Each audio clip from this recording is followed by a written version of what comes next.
السلام علیکم ورحمۃ اللہ وبرکاتہ۔ ویورز، آج کی کلاس میں ہم الف لام میم کی سورہ بقرہ کے تیسرے رکوع کی مشق کریں گے، تو چلیے سٹارٹ کرتے ہیں۔ اعوذ باللہ من الشیطان الرجیم، بسم اللہ الرحمن الرحیم۔ یا ایہا الناس اعبدوا ربکم الذی خلقکم والذین من قبلکم لعلکم تتقون۔ الذي جعل لكم الأرض فراشا والسماء بناء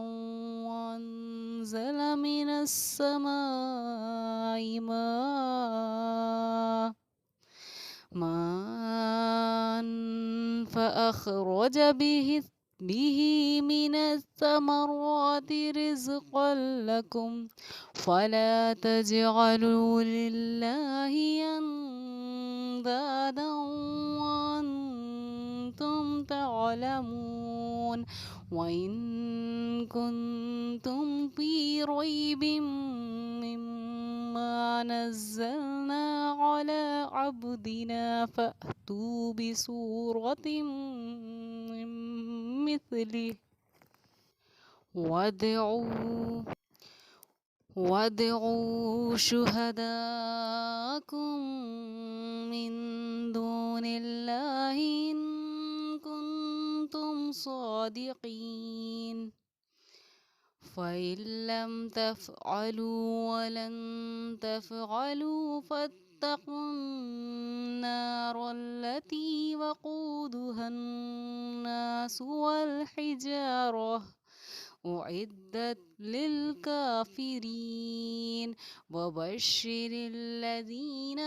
آمنوا وعملوا الصالحات أن لهم جنات تجري من تحتها الأنهار كلما رزقوا منها من ثمرة رزقا قالوا هذا الذي رزقنا من قبل وأتوا به متشابها ولهم فيها أزواج مطهرة وهم فيها خالدون، إن الله لا يستحيي أن يضرب مثلا ما بعوضة فما فوقها، فأما الذين آمنوا فيعلمون أنه الحق من ربهم، وأما الذين كفروا فيقولون ماذا أراد الله بهذا مثلا يضل به كثيرا ويهدي به كثيرا وما يضل به إلا الفاسقين الذين ينقضون عهد الله من بعد ميثاقه ويقطعون ما أمر الله به أن يوصل ويفسدون في الأرض أولئك هم الخاسرون، كيف تكفرون بالله وكنتم أمواتا فأحياكم ثم يميتكم ثم يحييكم ثم إليه ترجعون۔ چلیے ویورز، اب اس رکوع کی شروع کی چند آیتوں کی ہم ہجے کی مشق کر لیتے ہیں اور ان کے قاعدوں کے بارے میں بھی جان لیتے ہیں۔ پھر جس طرح میں شروع کی چند آیتوں کی مشق کراؤں گی آپ کو، اسی طریقے سے آپ کو مزید آیتوں کی بھی مشق کرنی ہے۔ اور جو ہجے کے بغیر رواں تک پہنچ چکے ہیں، رواں پڑھ سکتے ہیں، ان کو بھی اس طریقے سے اس کو مشق کرنا ہے کہ ایک ایک آیت کو 15 سے 20 بار رٹنا ہے۔ شروع کے 3 پاروں میں اگر آپ ایسا کر لیتے ہیں تو پھر اپنی مقدار آپ کم کر سکتے ہیں، پہلے 20 بار، پھر 15 بار، پھر 10 بار، پھر 5 بار۔ اس طریقے سے آخری پارے تک پہنچتے پہنچتے آپ کو ہر آیت کی کم سے کم 5 بار تک مشق کرنی ہے، تو آپ کی تلاوت انشاءاللہ تعالی بہت عمدہ طریقے سے کمپلیٹ ہوگی۔ تو چلیے سمجھتے ہیں اس کی ہجے کو۔ کل کا ہمارا رکو یہاں تک تھا، ہم یہاں پر یا الف، یا کھڑا زبر یا، حمزہ یا زبر ای، یا پیش یو، یا ایو، ہا نون زبر ہن، نون الف زبر نا، ہن، سین پیش سو، یا ایوہ الناسو۔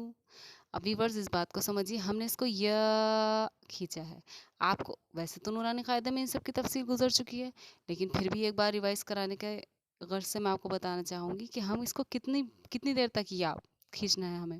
کیونکہ حمزہ کے بعد حروف مدہ کے بعد یہ حروف مدہ ہے اور حمزہ اسی کلمے میں ہے۔ الف ہمیشہ خالی ہوتا ہے، جو الف خالی نہ ہو وہ ہمارا حمزہ کہلاتا ہے، کیونکہ اس الف کے اوپر زبر ہے تو یہ الف ہمارا حمزہ کہلایا، اور یہ اسی کلمے میں ہے تو اس کی مقدار ہماری 4 الف ہے۔ تو ویورز اس کو ہمیں اتنا کھینچنا ہے جتنا ہمیں 4 الف کہنے میں وقت لگتا ہے، الف الف الف الف، یہ بولنے میں ہمیں جتنا وقت لگا اتنی ہی مقدار میں ہمیں اس کو کھینچنا ہے۔ یا ایوہن، ہن پہ میں نے کیوں کیا؟ کیونکہ نون یا میم پر تشدید ہو تو غنہ ہوگا۔ ایک الف اس کو اس لیے کھینچا کیونکہ یہ ہمارا حروف مدہ ہے، اور سین پیش سو، عین، سو سین عین پر سو، عین کی ادائیگی بھی ہونی ہے اور سین کی حرکت بھی نہیں بڑھنی، کیونکہ زبر زیر پیش کو حرکات کہتے ہیں، حرکات کو جلدی پڑھیں، تھوڑا بھی نہ کھینچیں، تو اس لیے ہم نے اس کو اس طرح پڑھا، یا ایوہا الناس اعبدوا، با پیش بو، دال واو پیش دو، بودو، رب زبر رب زبر با، رب، کاف پیش کو، ربکو، میم لام پیش مل، ربکمل، لام زبر لا، ربکمل، ذال یا زر زی، لذی، اس پر خاص دھیان دیں آپ، ذال کی مشق میرے خیال سے جتنے بھی ہمارے حروف ہیں، ذال اور زا میں فرق کرنا ان کے لیے سب سے زیادہ مشکل رہتا ہے، تو ذال وہ جس میں بالکل بھی سختی نہ ہو، زبان کی نوک کو آگے والے دانتوں کے پچھلے حصے سے لگا کر ذال، ذال، اور زا ایک سختی کے ساتھ وائبریشن کے ساتھ ہماری پڑھی جاتی ہے، تو لذی، خا زبر خا، لام زبر لا، خلا، قاف زبر قا، خلقا، کاف میم پیش کم، خلقاکم، واو زبر وا، واو لام زبر ول، لام زبر لا، ول، ذال یا زر ذی، والذی، نون زبر نا، والذین، میم نون زر من، قاف زبر قا، من قا، قاف با زبر قب، من قب، لام زر لی، قبلی، کاف میم پیش کم، قبلیکم۔ آپ نے دیکھا میں نے اس کو پڑھا من، کیونکہ نون کے بعد حروف اخفا میں سے قاف آ رہا ہے، اور اخفا کیا ہے؟ ناک میں ہم تھوڑی دیر اس نون ساکن پر یا تنوین کے لاسٹ میں اگر یہاں پہ میم دو زیر من ہوتا تو اس میں بھی من میں آخر میں نون کی آواز آ رہی ہے، یہ ہے میم نون زیر من، تو اس میں بھی نون کی آواز لاسٹ میں ہماری آ رہی ہے، میم دو زیر من میں کبھی ادائیگی اسی طرح ہوگی اور میم نون زیر من کی بھی، تو یہ جو نون کی آواز آتی ہے اس کو ناک میں ہمیں تھوڑی دیر چھپا کر رکھنا ہے۔ اخفا ایک طریقے سے خفیہ ورڈ سے بنا ہے، چھپا کر رکھنا اخفا، ظاہر کرنا اظہار، تو جب نون ساکن کے بعد یا تنوین کے بعد حروف اخفا ہیں تو اس طریقے سے ہم اس کو پڑھیں گے، من قبلیکم، قب پر آپ دھیان دیجئے، میری با میں آواز لوٹ رہی ہے قب، کیونکہ قاف تو با جیم دال جب ان پر جزم ہو تو ان کا مخرج ٹکر کھا کر الگ ہو جاتے ہیں، اس کو ہم قلقلہ کہتے ہیں، آواز کا یہ لوٹنا ہمارا قلقلہ کہلاتا ہے، اس لیے ہم نے اس کو اس طرح پڑھا، قبلیکم،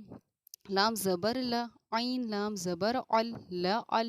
لام زبر لا، لعل، کاف میم پیش کم، لعلکم۔ آپ دیکھیں نہ ہم یہاں میم ساکن پر رکے نہ یہاں رکیں گے، کیونکہ میم ساکن کے بعد دو ہی کنڈیشنز میں ہمیں رکنا ہوتا ہے، ایک تو جب میم ساکن کے بعد میم آئے تو ہمارا غنہ ہوگا، اگر میم ساکن کے بعد ہمارا